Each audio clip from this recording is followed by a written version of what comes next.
ओम नमः शिवाय। हर हर महादेव। श्री शिवाय नमोस्तुत्यम। प्रिय भक्तजनों, आप सभी का मायरा वॉइस चैनल में हार्दिक स्वागत है। आप सभी का दिन शुभ और मंगलमय हो और भगवान भोलेनाथ आप सबकी मनोकामनाएं पूरी करें। आप सभी को मायरा वॉइस चैनल की तरफ से होली की हार्दिक शुभकामनाएं। तो आइए सुनते हैं फागुन मास का अध्याय 30। तो प्रेम से बोलिए हर हर महादेव। पार्वती का पिता के घर में सत्कार, महादेव जी की नट लीला का चमत्कार, उनका मैना आदि से पार्वती को मांगना और माता पार्वती के इनकार करने पर अंतर्ध्यान हो जाना। ब्रह्मा जी कहते हैं नारद, भगवान शंकर के अपने स्थान को चले जाने पर सखियों सहित पार्वती भी अपने रूप को सफल करके महादेव जी का नाम लेती हुई पिताजी के घर चली गई। पार्वती का आगमन सुनकर मैना और हिमाचल दिव्य रथ पर आरूढ़ हो हर्ष से बेहाल होकर उनकी अगवानी के लिए चले। पुरोहित पुरवासी अनेकानेक सखियां तथा अन्य सब संबंधी भी आ पहुँचे। पार्वती के सारे भाई मैनाक आदि बड़े हर्ष के साथ जय जयकार करते हुए उन्हें घर के आने के लिए गए। इसी बीच में पार्वती अपने नगर के निकट आ गई। नगर में प्रवेश करते समय शिवा देवी ने माता पिता को देखा, जो अत्यंत प्रसन्न और हर्ष से बेहलचित होकर दौड़े चले आ रहे थे। उन्हें देखकर हर्ष से भरी हुई काली ने सखियों सहित प्रणाम किया। माता पिता ने पूर्ण रूप से आशीर्वाद दे पुत्री को छाती से लगा लिया और ओ मेरी बच्ची ऐसा कहकर प्रेम से बेहल हो रोने लगे। तत्पश्चात अपने घर की दूसरी स्त्रियों तथा भाभियों ने भी बड़ी प्रसन्नता के साथ प्रेम पूर्वक उन्हें भुजाओं में भर कर बैठा। देवी, तुमने अपने कुल का उद्धार करने वाले उत्तम कार्य को अच्छी तरह सिद्ध किया है। तुम्हारे सदाचरण से हम सब लोग पवित्र हो गए। ऐसा कहकर सब लोग हर्ष के साथ पार्वती की भूरी भूरी प्रशंसा करते हुए उन्हें प्रणाम करने लगे। लोगों ने चंदन और सुंदर फूलों से शिवा देवी का सानंद पूजन किया। उस अवसर पर विमान पर बैठे देवताओं ने पार्वती को नमस्कार करके उन पर फूलों की वर्षा करते हुए स्तुति की। नारद, उस समय तुम्हें भी एक सुंदर रथ पर बिठाकर ब्राह्मण आदि सब लोग नगर में चले गए। फिर ब्राह्मणों, सखियों तथा दूसरी स्त्रियों ने बड़े आदर के साथ शिवा का घर के भीतर में प्रवेश कराया। स्त्रियों ने उनके ऊपर बहुत सी वस्तुएं निछावर की। ब्राह्मणों ने आशीर्वाद दिए। मुनीश्वर, पिता हिमवान और माता मेनका को बड़ी प्रसन्नता हुई। उन्होंने अपने गृहस्थ आश्रम को सफल माना और यह अनुभव किया कि कुपुत्र की अपेक्षा सुपुत्री ही श्रेष्ठ है। गिरिराज ने ब्राह्मणों और बंदी जनों को धन दिया और ब्राह्मणों से मंगल पाठ करवाया। मुने, इस प्रकार पार्वती के साथ हर्ष भरे माता पिता, भाई तथा भौजाइयाँ भी घर के आंगन में प्रसन्नता पूर्वक बैठे। तदंतर हिमवान प्रसन्नचित से सबका आदर सत्कार करके गंगा स्नान के लिए गए। इसी बीच में सुंदर लीला करने वाले भक्तवत्सल भगवान शंभु एक अच्छा नाचने वाला नट बनकर मेनका के पास गए। उन्होंने बाएं हाथ में सींग और दाहिने हाथ में डमरू ले रखा था। पीठ पर कथरी रख छोड़ी थी। लाल वस्त्र पहने वे भगवान रुद्र नाच और गान में अपनी निपुणता का परिचय दे रहे थे। सुंदर नट का रूप धारण किए हुए भगवान शिव ने मेनका के पास बैठी हुई स्त्रियों की टोली के समीप सुंदर नृत्य किया और अत्यंत मनोहर नाना प्रकार के गीत गाए। उन्होंने वहाँ सुंदर ध्वनि करने वाले शंख और डमरू को भी बजाया तथा नाना प्रकार की बड़ी मनोहारिणी लीला की।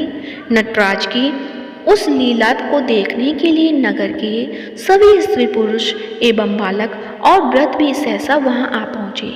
मुने, उस सुमधुर गीत को सुनकर और उस मनोहर उत्तम नृत्य को देखकर वहां आए हुए सब लोग तत्काल मोहित हो गए। मैंने भी मोही गई।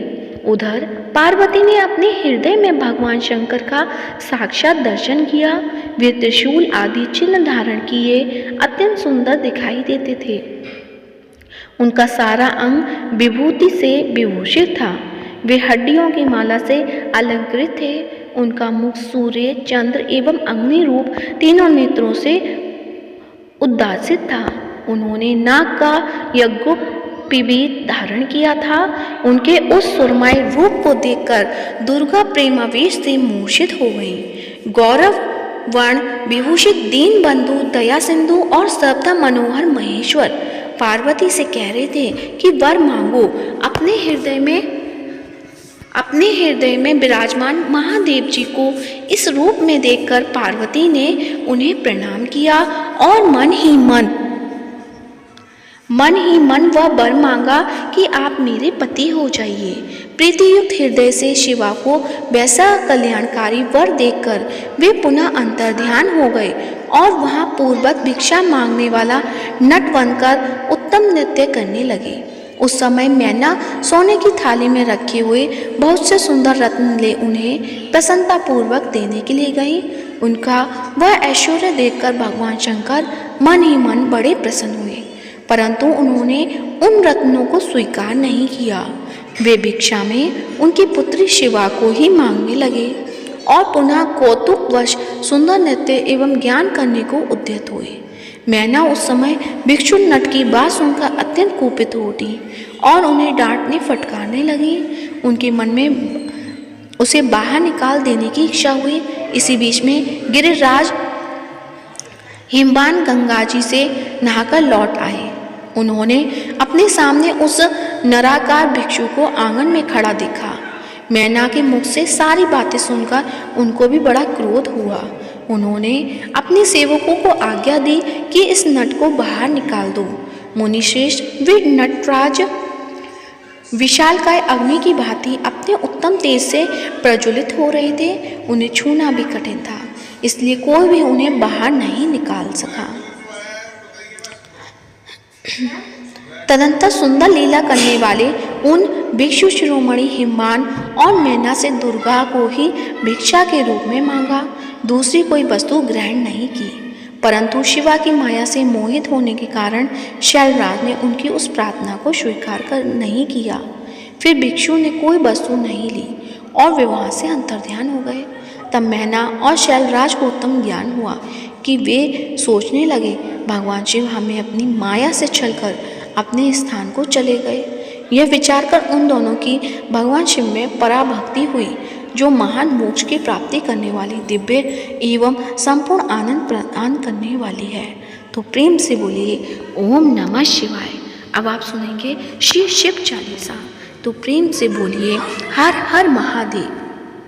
श्री गणेश गिरजा सुवन मंगल मूल सुजान, कहत अयोध्या दास तुम देहु अभय वरदान।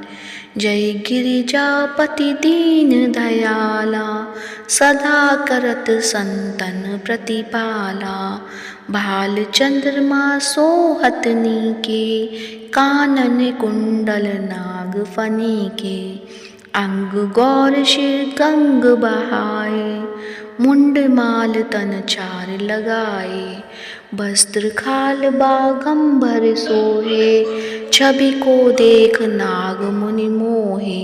मैना मातु की है दुलारी, भाम अंग सोहत छवि न्यारी।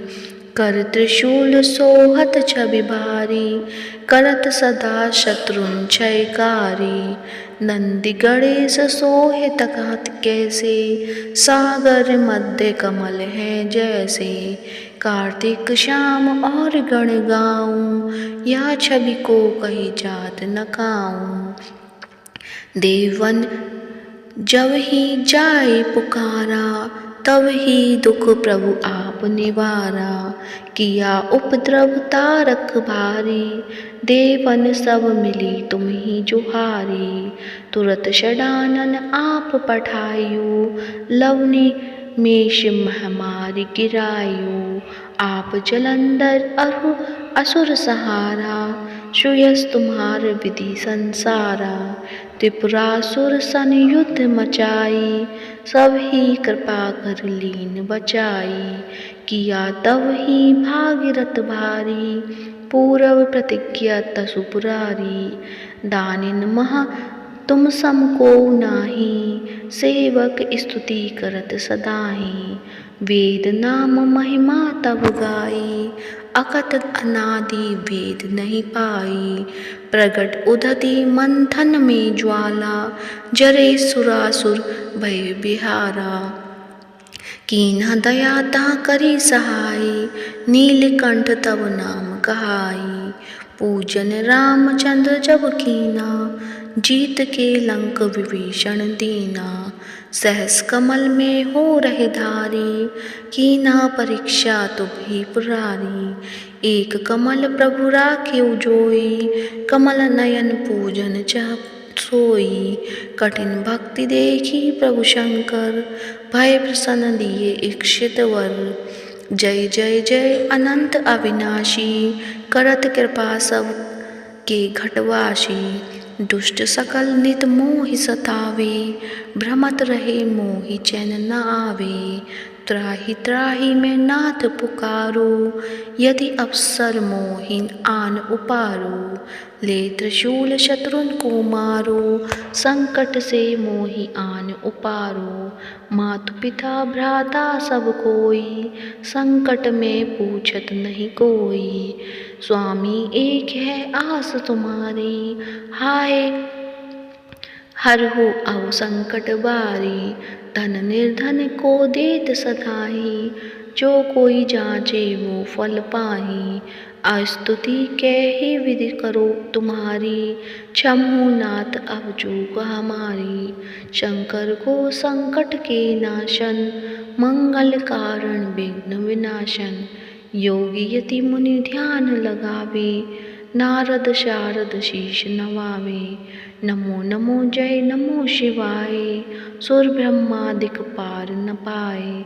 जो यह पाठ करे मन लाई, ता पार होत है शंभु सहाय। ऋषियों जो कोई हो अधिकारी, पाठ करे सो पावन हारी। पुत्रहीन कर इच्छा कोई, निश्चय शिव प्रसाद ते ही होई। पंडित त्रयोदशी को लावे, ध्यान पूर्वक होम करावे। त्रयोदशी व्रत करे हमेशा, तन नहीं ताके रहे कलेशा। धूप दीप नैवेद्य चढ़ावे, शंकर सम्मुख पाठ सुनावे। जन्म जन्म के पाप नसावे, अंतवास शिवपुर में पावे। कहे अयोध्या आस तुम्हारी, जाने सकल दुख हरु हमारी। नित्य नेम कर प्रातः ही, पाठ करो चालीसा। तुम मेरी मनोकामना पूर्ण करो जगदीश। मकसर छठी हेमंत ऋतु, संमत 64 जान। स्तुति चालीसा शिव ही, पूर्ण कीन कन्यान। प्रेम से बोलिए भगवान शिव की जय हो। हर हर महादेव। यदि आज का वीडियो पसंद आया है तो वीडियो को लाइक करें, शेयर करें, चैनल को सब्सक्राइब करें। धन्यवाद। हर हर महादेव।